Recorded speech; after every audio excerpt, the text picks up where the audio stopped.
కొందరికి ఏమనిపిస్తుంది అంటే పొద్దు నుంచి సాయంత్రం దాకా ఉపవాసం ఉండి సాయంత్రం రైస్ చపాతీ తినేసి అనుకుంటారు. బట్ అట్లా తినొద్దు. సో నవధాన్యాలు ఏది కూడా ఆ రోజు వాడొద్దు అనమాట. ఈవెన్ ఆవాలు, తాలింపు కోసం ఆవాలు వేస్తాం కదా, అవి కూడా వాడొద్దు అనమాట. అయితే మీరు డ్రై ఫ్రూట్స్ తినొచ్చు, కాజు, బదాం, పల్లీలు ఇవన్నీ ఏదైతే ఉంటే అవి తినొచ్చు. వెజిటేబుల్స్, కొన్ని వెజిటేబుల్స్ అవాయిడ్ చేస్తేనే మంచిది. రైట్, క్యారెట్ అనేది వాడచ్చు, క్యారెట్, కీరా అనేది వాడచ్చు, మిగతా అవాయిడ్ చేస్తేనే మంచిది.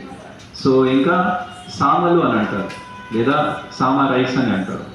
సో దాని పేరులో రైస్ ఉంటుంది కానీ అది రైస్ కాదు, యాక్చువల్గా సామలు అని అంటారు. సగ్గు బియ్యం, రైట్. సో వీటితో చేసిన ప్రిపరేషన్స్ అనేది వాడచ్చు. మరియు మిల్క్ ప్రోడక్ట్స్ అనేది వాడచ్చు, పాలు, పెరుగు, రైట్, వెన్న, నెయ్యి, వీటికి ఏమి ప్రాబ్లం లేదు. అయితే పనీర్ అనేది మీరు తయారు చేసుకున్నారు, ప్రామాణికంగా తయారైనది ఉంటే తినొచ్చు. కానీ బయట పనీర్లో ఏదో ఒకటి మిక్స్ అవుతూ ఉంటుంది కాబట్టి ఆ పనీర్ తినడం వల్ల ఏకాదశి పోతుందేమో అనేసి మీరు పనీర్ అనేది, ఫ్రూట్స్, సామలు, సగ్గుబియ్యం ఇవనేది మనము ప్రిపరేషన్ చేయొచ్చు. మీకు ఇంకా క్లారిటీ కావాలంటే యూట్యూబ్లో ఇస్కాన్ ఏకాదశి రెసిపీస్ అని కొడితే ఏమేమి చేయొచ్చు అనేసి.